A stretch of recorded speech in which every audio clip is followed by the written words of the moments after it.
Alright, let's get into it. A Spider-Man and Deadpool movie would be a terrible idea. I know, some of you are already foaming at the mouth, ready to tell me how epic it would be to see Tom Holland's Spider-Man bantering with Ryan Reynolds' Deadpool. Maybe you watched every YouTube edit of their funniest comic book moments and thought, man, this needs to be a movie, but trust me, no, trust yourself, deep down you know this wouldn't work, you just don't want to admit it. On paper, it sounds like a dream. Two characters who won't stop talking while they do all kinds of actiony stuff. There would be no shortage of script, but the second you actually try to make this happen, it collapses under the weight of its own messiness. Not in a fun, so bad it's good way. No, this would genuinely be a train wreck where everyone in the theater leaves confused, annoyed, or just straight up exhausted. Now, every great Spider-Man movie, no matter the actor or era, has a very specific formula: heart, humor, and high stakes. Peter cracks jokes while fighting, but it's not just because he's the funny guy, it's because humor is his coping mechanism. He's constantly on the verge of losing everything, whether it's his family, his friends, or his entire sense of self. His quips keep him sane. It's why even in the most lighthearted moments, there's always an undercurrent of emotional weight to his story. Deadpool, on the other hand, doesn't process trauma. He also doesn't just break the fourth wall. He draws a dick on it and then probably references something about glory holes and Disney.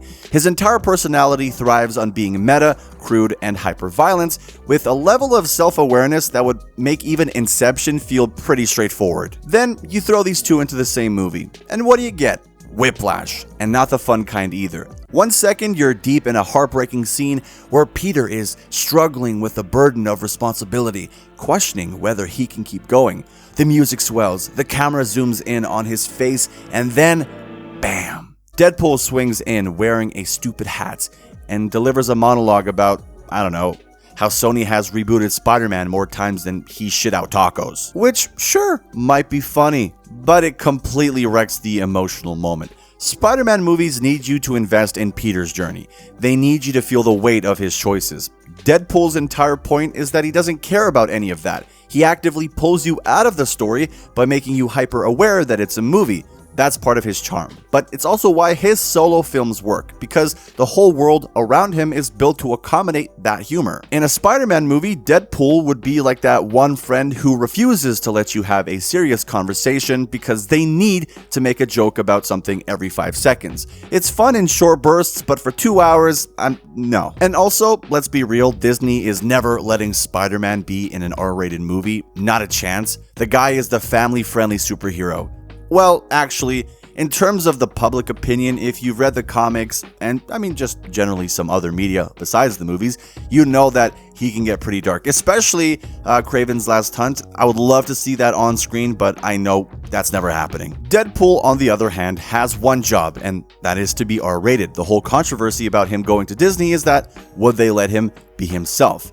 And that's why his movies work. If you slap a PG-13 rating on Deadpool, you strip away everything that makes him entertaining. And if you do push for an R-rated movie, you really think that Disney's gonna let their billion-dollar golden boy be part of a bloodbath where heads are flying and the fuck word gets dropped every other sentence? Absolutely not. That's not good for lunchboxes. Actually, do kids even use lunchboxes anymore? I get the feeling they just DoorDash everything now. Anyways, no matter which way you slice it, one of these characters gets completely watered down. Either Deadpool gets censored into oblivion, or Spider-Man gets thrown into a movie that fundamentally doesn't fit his brand. Neither option works. Another big issue is that Spider-Man doesn't even like Deadpool. This isn't your classic opposites attract buddy cop duo where they start off hating each other and end up best friends. No, this is like a one-sided obsession. And that's because Deadpool loves Spider-Man, dude. I can't fucking undercut it. He wants to be his best friend, his partner in justice, and in some version of the comics, possibly more than that. I'm definitely going to put a Spider-Man and Deadpool fanfic photo on screen right now so I can ruin your guys' day. I'm sorry, but it has to be done. And sure, that dynamic is funny in small doses. A few pages in a comic, a short animated episode, maybe a quick cameo in a bigger movie. Fine, have fun with it. But stretching that out for an entire movie? That's just not as charming as you think it would be. No real bonding moment would ever feel earned because at the end of the day, these two just don't work well together. Peter is serious about being a hero, Deadpool is serious about absolutely nothing. The only way to make them truly click is to either make Deadpool way more serious, which would kill his character, or make Peter way more unserious, which would kill his character. Either way, you're breaking what makes them work in the first place. Now, if we're gonna spend precious time and resources on a Spider-Man crossover, why not do something that actually makes sense? I mean, we're on the same wavelength here. I'll just say it, Spider-Man and Daredevil. Now we're cooking. No Way Home already teased their connection, and they share a long history in the comics. They both operate on the same street level, they balance their superhero duties with personal struggles, and their team-ups actually push both characters in really compelling ways. And this next one has my balls tingling a little bit. Spider-Man and the Fantastic Four, I mean, come on, baby. Peter and Johnny, they're friends, it's iconic, they're rivals, but it's brotherly. It's fun, and it actually fits within the tone of a Spider-Man movie. I would also like if, in the next Spider-Man movie, they somehow combine the Fantastic Four and Peter, not on a team, because, I mean, in the comics, he initially went to the Fantastic Four to find a job, and they told him, yeah, that's not how we run things here, we're not paying people. That would be amazing. And then he goes to the Daily Bugle and we get that whole storyline. Imagine how great that would be. Please comment down below and tell me if I'm cooking. Let me know if I'm cooking or if I'm just delusional. And there's also Venom. I mean, this one's a pretty easy layup. Everyone's been waiting forever to see a proper live-action Spider-Man versus Venom, and that storyline actually has weight. It's personal, it has stakes, and they also have a long history together that would feel much more natural than shoehorning Deadpool into a movie with them. Hell, even Invincible would be a better team up. I know I'm slowly becoming the Invincible guy. But the reason for it is because their fights are brutal, their moral dilemmas are heavy, and their worlds actually allow for emotional stakes and intense action without one character completely undercutting the other. Mark would actually engage with Peter on a real level, making their dynamic way more compelling. And we already saw this in a crossover with Invincible and Spider-Man, and I really liked it. So there are so many great Spider-Man crossovers to explore, and yet somehow Deadpool keeps getting brought up like it's the most obvious choice. But once you actually think about it, it's probably the worst one. Now, those are just some of the crossover ideas that come to my mind, but I'm curious if you guys have any other Spider-Man team-ups that you'd like to see, and maybe who they would fight. But let's say, for whatever reason, we entertain this idea. The universe ignores all logic and a Spider-Man and Deadpool movie actually happens. That raises another huge question. Who the hell are they even fighting? Because when you think about it, these two have wildly different rogues galleries, and finding a bad guy that fits both of their worlds is really difficult. Because Spider-Man's villains aren't just random bad guys, most of them have deep personal connections to Peter. The best ones, Green Goblin, Doc Ock, Venom, even Vulture, aren't just obstacles to punch through, they challenge Peter on an emotional and moral level. So every great Spider-Man villain is rooted in personal stakes. The fights aren't just about stopping evil, they're about Peter facing some kind of internal struggle.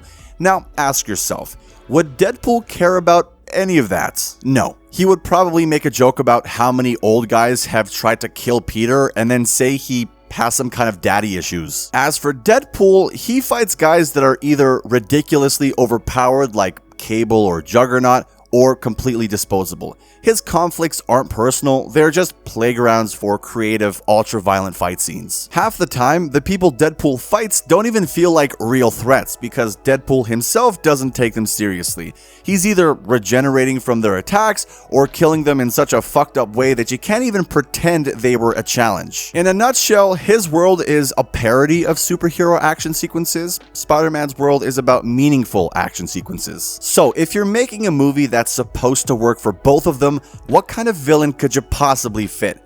What about a classic Spider-Man villain? Well, that would mean Deadpool is completely out of place, mocking the villain every 5 seconds and making it impossible to take the story seriously.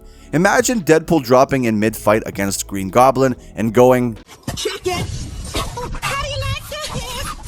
What if it was a classic Deadpool villain then? Well, that would mean that Spider-Man is just a confused bystander in his own movie, while Deadpool fights some over-the-top military experiments or an evil corporation that Peter has zero investment in. But okay, let's say the writers come up with a totally new character designed to fit both of them. That might work, but then you have a different problem. Does anyone care about the new villain? Spider-Man and Deadpool have decades of established history with great villains. Fans want to see them fight someone iconic, not some generic character invented just to make the crossover work. Though if I had to pick a villain who could sort of fit both of their worlds, I guess the closest answer would be Mysterio, because his entire gimmick is illusions, mind games, and tricking people into questioning reality. That means you could have a scenario where Peter is trapped in one of Mysterio's psychological nightmares, while Deadpool, because he's already so meta and self-aware, just casually walks through it. That could create some funny moments while still keeping some stakes for Peter. But even that would run into the same problem.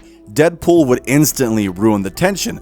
Peter could be going through some intense mind-bending sequence where he's forced to relive Uncle Ben's death over and over, kind of like the Iron Man thing in Far From Home, and Deadpool would just be standing there eating popcorn. The truth is, there isn't one perfect villain who fits both Spider-Man's heartfelt storytelling and Deadpool's chaotic, over-the-top nonsense. The second you lean toward one character's style, the other one feels out of place. And no matter who you pick, Deadpool's constant fourth wall breaking and refusal to take anything seriously would sabotage any attempt at making the villain feel like a real threat. So this movie has problems at every level. The tone, rating, character dynamics, and as we've now seen, even the villain. If we can't even figure out who the main bad guy would be, maybe that's a sign this whole crossover idea was not too great from the start. But maybe I'm missing something. If you guys have a better villain in mind than I can come up with, please feel free to write it in the comments. I am open to anything. By now, you guys might have already written your comments about how I'm stupid and I don't know what I'm talking about. That is true. You might have also brought up Ultimate Spider-Man as proof that Spider-Man and Deadpool can work together. Wow, you really got me there. And sure, in that show, their team up wasn't a total disaster. Deadpool was himself and Peter played the straight man. But here's the thing. Ultimate Spider-Man wasn't exactly a normal Spider-Man show. That version of Peter was already way more Deadpoolish than usual. He constantly broke the fourth wall, had imaginary conversations with tiny angel and devil versions of himself, and even did those exaggerated cutaway jokes mid-scene. His personality was more over the top, more self-aware, and way less grounded than the Peter Parker we usually know. So when Deadpool showed up, it didn't really feel like the huge tonal clash it would in a movie. It was more like Deadpool was just cranking things up a notch. So yeah, Ultimate Spider-Man pulled it off, but only because its version of Peter was already halfway to being Deadpool himself. But if you're still not convinced, I have one more point to offer you, and that is Thor. Thor? Yeah, Thor. So, when the MCU started, Thor was a serious, layered character torn between duty, family, and his love for Earth. And that wasn't just the MCU's take on him, that's who he is. He had comedic moments, sure, but they were natural, stemming from his, let's say, Shakespearean godliness clashing with modern life, not from him being the joke. Then Ragnarok happened, and suddenly he was making jokes nonstop, stumbling over himself and shrugging off serious moments like he was auditioning for Deadpool 3. Marvel basically shoved him into a Guardians of the Galaxy tone, stripping away everything that made him compelling in favor of pure comedy. Sure, it was funny, but by Endgame, Thor was barely even a character anymore. Just comedic relief in a fat suit. Essentially, the writers didn't know what the hell to do, so they stripped him of everything that made him the character he was and sabotaged it. So if Deadpool has to be in a Spider-Man movie, there's really only one way it could work, and that's through a cameo. Give us 5 minutes of Deadpool dropping in from some multiverse bullshit, cracking a few jokes, making fun of Sony for rebooting Spider-Man so many times, then getting yanked back into whatever dimension he came from. It's short, sweet, and doesn't cause a headache for the writers. Anything beyond that, and we're just looking at 2 hours of tonal confusion, forced chemistry, and a storyline that doesn't know what it wants to be. So a Spider-Man and Deadpool movie would be a self-sabotaging mess. They don't belong in the same kind of story, they don't operate under the same tone, and the compromises needed to make it work would ultimately ruin one or both of them. So let's leave the crossovers where they belong, in gay fanfics. You know, if Deadpool has to show up, let it be brief, you know, have him make out with Peter. Otherwise, let Spider-Man stay in his heartfelt, high-stakes world, and let Deadpool keep being the, you know, unfiltered, chaotic, disastrous Canadian mess that he is. And that's pretty much it. I think I covered all my bases. I used to also think this would be a clever idea, but once you think about it for a while, you can kind of see how much of a hassle something like this would be to make. But again, leave your thoughts down below. I'm always curious what you guys have to say. If you enjoyed the video, consider liking and subscribing for more shit like this. And at any rate, thank you so much for watching as always, and take care.